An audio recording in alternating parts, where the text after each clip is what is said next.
del régimen arancelario impuesto y dispuesto por ese gran magnate inmobiliario presidente de los Estados Unidos, Donald Trump, el mundo está viviendo una convulsión, está viviendo en un volcán arancelario que no sabemos hasta cuándo ni dónde terminará podríamos decir, desajuste en el ámbito de lo que es el comercio internacional. Pero a su vez, tenemos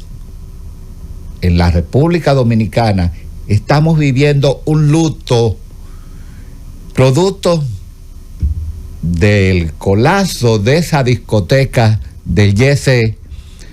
en pleno proceso de ingreso a una Semana Santa, una Semana Mayor, donde el pueblo dominicano se postra ante un periodo de reflexión, pero qué tremenda reflexión vamos a tener como pueblo ante una tragedia que ya se está liquidando unos 230 dominicanos, entre ellos personalidades del medio público, empresarios, y que fueron a concurrir a un espacio, a un lugar, para divertirse, para botar ansiedad, y estamos viendo que esa ansiedad que fueron a votar se ha generado en un trauma social, en un estrés postraumático que está viviendo la sociedad dominicana, no solo las familias que fueron afectadas, sino la sociedad dominicana está viviendo ahora mismo un estado de ansiedad y de estrés postraumático que lo vamos a ver más adelante. Pero con el tema de hoy sobre la gran crisis de la geopolítica global y sus repercusiones en lo que es América Latina y el Caribe, donde vamos a abordar el caso específico de la República Dominicana y vamos a manejar lo que son los 15 puntos dictaminados en su alocución por el presidente de la República, licenciado Luis Abinader Corona, como una respuesta a lo que fue la marcha de Friusa, y donde se han tomado una serie de medidas y decisiones que no sabemos si en tiempos y espacio pues vayan a ser ejecutorios. Debemos decir que en el día de hoy en El Salvador hay elecciones, unas elecciones que confirmarán o no a Daniel Noboa en el puesto presidenciable ante la presencia de una Luisa González, representante del correísmo, que ha ganado mucha simpatía en el voto de ese gran Ecuador. Pero de antemano, en el día de ayer, Daniel Noboa decretó un estado de emergencia en la ciudad de Quito y 6 ciudades más, debido a la gran convulsión de las pandillas y las inquietudes de grupos beligerantes a lo que es la paz y la tranquilidad en el Ecuador. ¿Será esto una estrategia para dar un giro a ese proceso electoral a través de un estado de emergencia? Es probable. Pero vamos a ver cómo viene la situación en un contexto de división social como se encuentra ahora mismo el Ecuador, como parte de la gran crisis global que está circundando en un mundo lleno de sinrazones. Pero podríamos decir también con ello que en el día del viernes recibió ya Argentina, y con ello Javier Milei, un alivio a su economía a través de una disposición del Fondo Monetario Internacional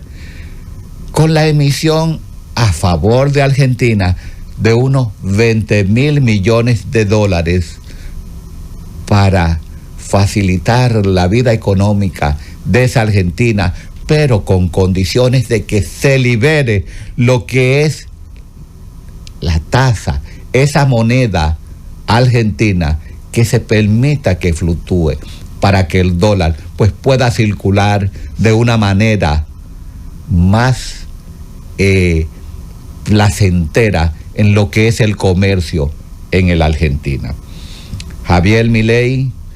que ha tenido mucho éxito en lo que es la implementación de una serie de medidas en lo que es la economía de Argentina, donde ha bajado de una manera significativa lo que es la inflación de Argentina. Podríamos decir, en ese contexto, que Argentina está viviendo unos momentos de mayor tranquilidad financiera que en el día de ayer. Ya la moneda argentina ha tomado un valor diferente. Ya hay una recomposición en lo que es el ámbito de la estructura de la Argentina. Y nosotros podríamos preguntarnos, ¿hasta cuándo podrá durar esta estabilidad económica en la Argentina? ¿Se refortalecerá esa economía argentina con esa disposición del Fondo Monetario a favor de lo que es la economía argentina? Es muy probable, y esperemos que así sea, para que ese pueblo argentino pues pueda sufragar sus necesidades dentro de un contexto más ajustado a su realidad, para ver si logra reubicarse en lo que fue hace unas décadas atrás, una lumbrera para el mundo en el ámbito de lo que es la economía internacional. Podemos ver también en el ámbito de lo que es el Medio Oriente que ya existe un acercamiento entre Irán y los Estados Unidos, donde se está visualizando un acuerdo. No obstante la disposición ahí en ese Mar Rojo de una serie de naves, de fuerzas militares en ese Mar Rojo, como una forma de presión mediática hacia Irán para que acepte un acuerdo que le ponga freno a ese proyecto de armamento nuclear que ya está en un 60% y que requiere de un 90% para obtener un arma nuclear. Podría estar más cerca del 90%, no el 60%, que es la estadística que se tiene oficialmente. Y solo es cuestión de semanas, de días, para que Irán pueda enrostrar al mundo que tiene un arma nuclear como una forma de disuasión para poder imponer su destreza en el ámbito de lo que es el ámbito de la disuasión nuclear, que es ahora mismo lo que le da un espacio de soberanía a los estados y hacia lo cual se van a encaminar en el futuro inmediato otros estados como podrían ser Corea del Sur, Japón, entre otros. Pero debemos hablar también de lo que es el régimen arancelario, de ese gran conflicto de aranceles entre Estados Unidos y China. China, que recientemente impuso y entró en vigencia un arancel de un 125% a los Estados Unidos, cuando Estados Unidos le tiene un arancel de un 145%. Pero China dijo, ya no voy más con los aranceles. Hasta ahí llegué, hasta el 125%. ¿Pero por qué ha dicho China que hasta ahí llegó? Porque se ha dado cuenta, en el mismo puerto de Shanghái, hay problemas con los contenedores que están paralizados debido a los aranceles que ha impuesto Estados Unidos. Ya hay un problema interno en China y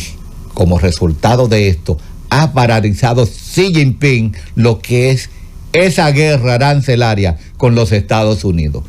Y algunos comentaristas dicen está ganando China la guerra arancelaria, lo que yo llamo una diplomacia arancelaria, porque definitivamente van a llegar a un acuerdo donde se propicie, donde se busque que ese déficit en la balanza comercial entre Estados Unidos y China baje de 290 millones de dólares a favor de China. Que China asuma su rol de ser nación más beneficiada en cuanto al ámbito de las reglas del comercio de la OMC, en la cual se estableció en el año 2001. Es decir, que debe haber un reajuste en ese sentido y debe haber una reciprocidad, porque si eres la segunda potencia comercial del mundo y busca desplazar a los Estados Unidos como potencia número uno, debes sincerizar tu economía y con ello tu comercio internacional. Bueno, pero ya en ese sentido estamos visualizando que como resultado de ese conflicto, esa diplomacia arancelaria, algunas empresas ya han empezado a buscar espacio en lo que es los Estados Unidos. Con ello vemos que tanto Apple como Nvidia y otras empresas han empezado a restablecerse y a anunciar inversiones en los Estados Unidos, a relocalizar sus plantas. Igualmente lo que TSMC, esa compañía de Taiwán, productora de chips, que ha anunciado una inversión de 625 mil millones de dólares en Estados Unidos. Y Tesla, por igual, Elon Musk suspendió lo que es las órdenes de sus vehículos X y S en China, así como la producción de vehículos Honda y Civic en sus plantas, la cual va a ubicar en lo que es Indiana. Es decir, también Hyundai y Nissan han anunciado que van a colocar sus plantas en lo que es Georgia. En este ámbito de lo que es el sector automotriz, podríamos decir que Japón va a ser perjudicado con más de 17 mil millones de dólares como resultado de ese 25% al régimen arancelario de los vehículos, la parte automotriz importado. Tenemos también que la compañía de inteligencia artificial Alphabet pues ha anunciado una inversión de 75 mil millones de dólares en infraestructura en los Estados Unidos. Y Nvidia, que ya habíamos anunciado, pues anunció una inversión de unos 100 mil millones de dólares en los Estados Unidos. Parece que está funcionando la política de los aranceles. Parece que esa diplomacia de los aranceles está llevando a esas empresas norteamericanas y no norteamericanas a buscar un refugio en lo que es el contexto geográfico de los Estados Unidos. Igualmente podemos decir que ya ese multilateralismo decretado y auspiciado por China ha tenido su base en lo que es la reunión del 9 de abril de la CELAC, donde tanto México como Brasil, que son la voz cantante en Latinoamérica, pues determinaron que hay que hacer un frente a lo que es el régimen arancelario. Pero hay que tener en cuenta algo, que México solo fue inhabilitado en el ámbito de lo que es el sector automotriz y en el régimen de lo que es el acero y el aluminio, pero sus productos, otros productos que están acorde a lo que es el TMC, no fueron afectados. Y debemos recordar también que el 84% de las exportaciones de México van a los Estados Unidos. Entonces, en ese sentido, nos cuestionamos por qué Claudia Sheinbaum en esa reunión llamó a un frente latinoamericano y caribeño en contra de los aranceles para crear un régimen regional y generar lo que se llama una integración sobre la base de una prosperidad compartida. El concepto de prosperidad compartida, que es un concepto emitido por Mao allá en los años 50, pues aplicará lo que es la región latinoamericana y del Caribe. No lo creemos, porque existe mucha disimilitud en lo que es el ámbito de la región. Cada quien tiene intereses diferentes en relación a los Estados Unidos. Paraguay y Argentina no asistieron a esa reunión y ya Argentina y Paraguay comunicaron que no se puede hablar de un comunicado conjunto cuando no existe una integración y una composición de la CELAC con todos sus matriculados. No se puede emitir una comunicación que esboce un comunicado donde faltan integrantes. Ahora, tampoco fue Nicaragua. ¿Por qué no fue Nicaragua? No lo sabemos. No sabemos por qué, en ese sentido, Nicaragua no hizo acto de presencia. Pero sí podríamos decir que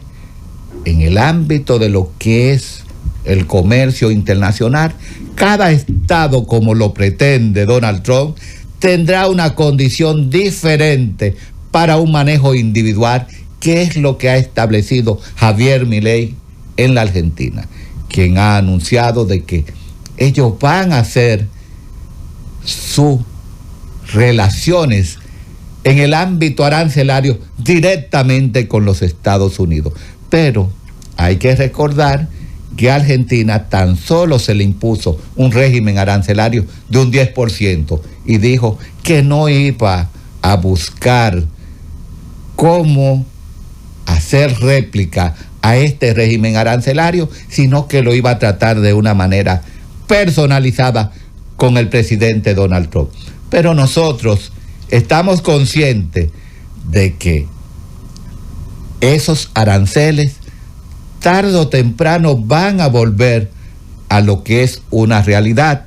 y esa realidad está diseñada o rediseñada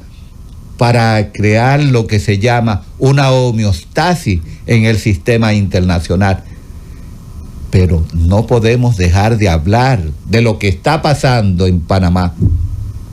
donde ya la presencia del secretario de Defensa, Pete Hegseth, pues ya ha anunciado lo que es una colaboración en la seguridad del Canal del Panamá, y ya se han estacionado fuerzas militares en ambos océanos, tanto del lado del Atlántico como del Pacífico. Ya se han apostado fuerzas militares de los Estados Unidos como una forma de preservar lo que es la soberanía del canal. Algo contradictorio, pero es real, porque el Tratado Torrijos-Carter pues establece que ante la inseguridad que pueda existir en el canal, los Estados Unidos proporcionarán una fuerza para garantizar la soberanía del canal. Pero en ese acuerdo, en ese memo de intención firmado entre Estados Unidos y Panamá, el mismo presidente Mulino dice: no corre riesgo la soberanía panameña, porque se excluyó de ese memorándum de intención el concepto de establecimiento de base militar. Esas tropas se irán rotando, y es un memo que se analizará cada 3 años para visualizar si se puede o no volver a restablecer. Pero esto, como resultado de que China está a través de 2 compañías hongkonesas, tiene de 5 compañías que están apostadas en los puertos, China tiene 2, una en el Atlántico y otra en el Pacífico. Entonces, nosotros en ese sentido debemos estar conscientes que ya Estados Unidos prácticamente se ha impuesto en lo que pretendía sobre, de una manera una manera diplomática establecerse en lo que es la zona del canal y defender sus intereses, porque eso garantiza que los Estados Unidos pues tengan presencia militar en el canal y que sus navíos no corran ningún riesgo y que quizás puedan tener garantía sobre un tarifario que les favorezca. Bien, vamos a dejar el tema internacional y vamos a abordar lo que es el caso de la República Dominicana sobre temas que son de sumo interés, como es el caso del YECET. El YECET, que el lunes pasado, pues, la gran desgracia, por falta quizá de supervisión de las autoridades y la falta de coherencia y de conciencia de sus propietarios, de no invertir en una instalación que estaba teniendo problemas desde hace tiempo. Han habido muchos análisis por expertos, por comentaristas, por parte de ingenieros que han criticado y han cuestionado lo que es la estructura desde una óptica, podríamos decir, de lo que es la ingeniería moderna. Y nosotros vamos a cuestionar no el ámbito de lo que es la ingeniería, sino lo que es la seguridad.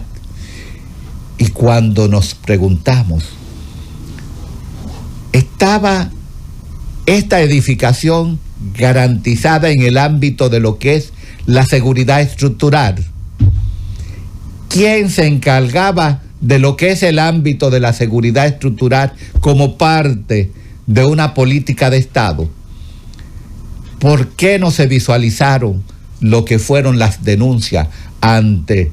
esta crisis estructural en esta edificación? ¿Jugaron su rol las instituciones públicas en materia de seguridad con esta instalación que venía dando viso de descomposición? No lo creemos, porque de ser así hubiese sido clausurada y hubiese sido cuestionada desde la óptica de lo que es la seguridad pública para establecer una supervisión, una regulación y una disposición para que se corrigieran algunos entuertos. Esta crisis de este colapso creado en el YECET no solo ha colapsado lo que es la estructura del YECET, ha colapsado lo que es la credibilidad del pueblo dominicano ante sus instituciones, que no tomaron medidas para evitar que esto sucediera. Y como resultado de ello, hemos visualizado el deceso de más de 230 ciudadanos dominicanos de alto prestigio, renombrados y no renombrados, que también tienen el derecho de ser reconocidos a través de estos medios. Nosotros consideramos que estas pérdidas que ha tenido el pueblo dominicano, porque son pérdidas no solo de las familias que sufrieron esos daños, son pérdidas del pueblo dominicano, y que fueron pérdidas falta de planificación, donde todavía hay cuerpos que no aparecen. Es posible que en una edificación en un perímetro tan pequeño, todavía hayan cuerpos que no aparecen, cuando en Ucrania, en un conflicto bélico, cuando derriban un edificio, una edificación de unos 10 niveles de piso, aparecen todos los cuerpos. ¿Por qué en el YECET no aparecen todos los cuerpos? Será porque no existe una planificación en el ámbito de lo que es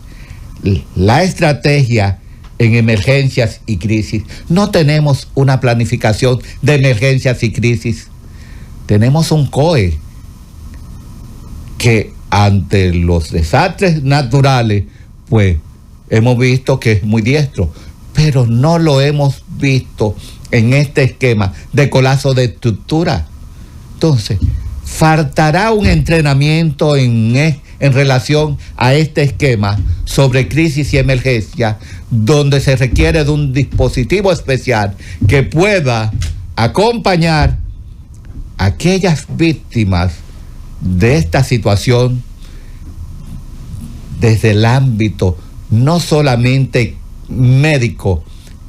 clínico, sino también desde un aspecto psicológico.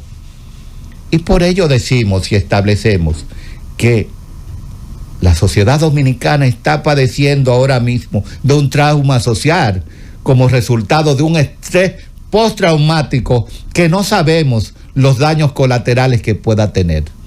Esto puede ocasionar, dentro del ámbito de lo que es la psicología cognitiva,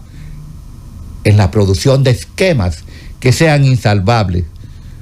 dentro de lo que es la postura de la personalidad humana. No solo esta situación de crisis va a afectar a las familias involucradas en esta tragedia, en este drama social, por falta de previsiones, por falta de una recodificación de lo que es la planificación y de lo que es la estrategia pública en materia de seguridad del Estado. Entonces, nosotros podríamos decir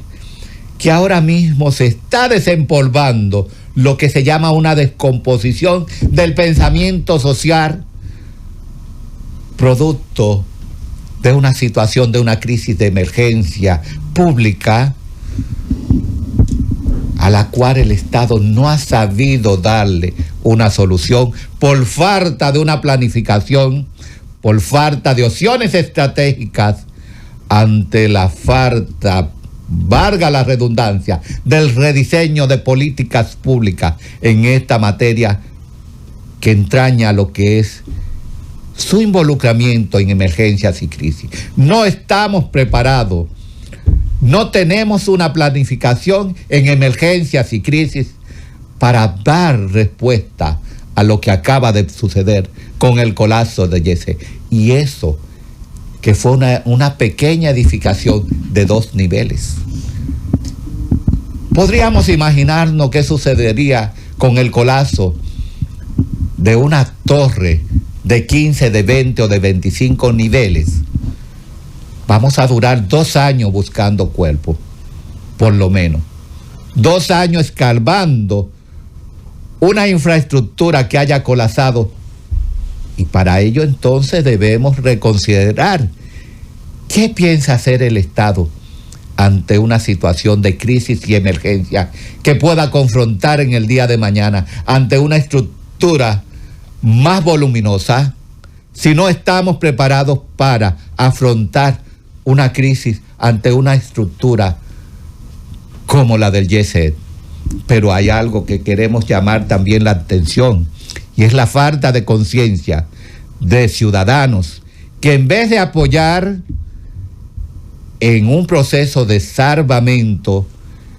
lo que fue a buscar cadenas, relojes, carteras. Es lastimoso escuchar esto, pero esto entraña la ausencia de valores, entraña la carencia de una conciencia nacional, donde nosotros debemos cuestionarnos como ciudadanos. ¿Vale una vida, una cartera, una cadena que se le arranque a una víctima, un reloj que se le quite a una víctima, en vez de proveer un compás, una ayuda, un compendio de apoyo a un ciudadano? Porque hoy fueron ellos y mañana podemos ser otros. Y entonces, en ese sentido, nosotros debemos garantizar, salvaguardar lo que es la estabilidad de una sociedad que ha ido perdiendo condiciones en valores y que lamentablemente no sabemos hasta cuándo o cuándo podremos recuperar esa estancia de valores en el ámbito de lo que es una sociedad de conciencia que ha sido revictimizada por sus ciudadanos, no solamente por el colapso de una estructura, sino el mal accionar, el mal corazón de ciudadanos que en vez de apoyar, pues lo que hicieron fue buscar una prebenda, un beneficio, cuando la situación pudo ser otra. Es lamentable, es penoso, pero debemos como ciudadanos cuestionarnos, aquellos que se vieron involucrados directamente, que pudiendo haber sido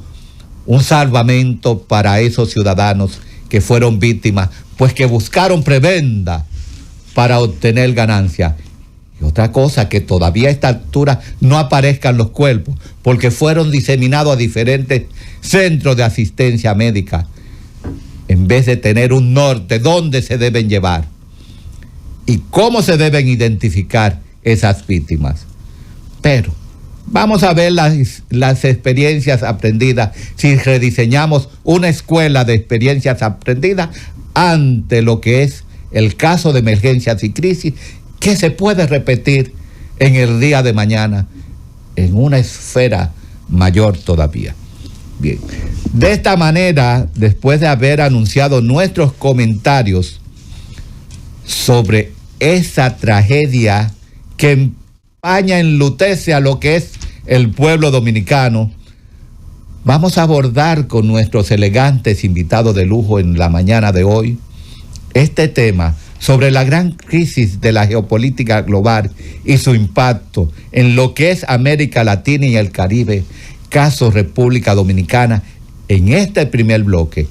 Y debemos recordarle a esos amigos escuchas y televidentes que en las llamadas del pueblo a las 11 de la mañana, pues vamos a tratar el tema sobre el colapso de esa estructura del YC y qué usted entiende que debe hacer las autoridades en relación a este tema. Con ello vamos a para dar inicio en esta mañana sobre nuestro tema pautado para hoy, a ese gran especialista en el ámbito de la seguridad y la defensa, Alfredo de la Cruz. Buenos días.